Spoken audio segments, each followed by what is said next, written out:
Rais wa Jamhuri ya Muungano wa Tanzania ametoa salamu za rambirambi kufuatia kifo cha kiongozi mkongwe wa siasa nchini Kenya, Raila Amolo Odinga, akieleza kuwa taifa limepokea taarifa hiyo kwa masikitiko makubwa.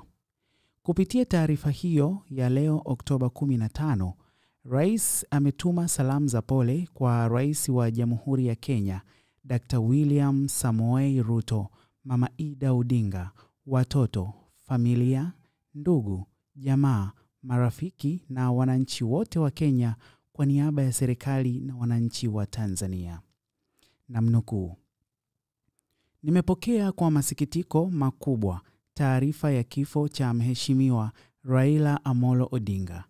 Tumepoteza kiongozi mahiri, mwanamajumui wa Afrika, mpenda amani na mtafuta suluhu, ambaye ushawishi na upendo wake haukuwa tu ndani ya Kenya, bali Afrika Mashariki na Afrika kwa ujumla.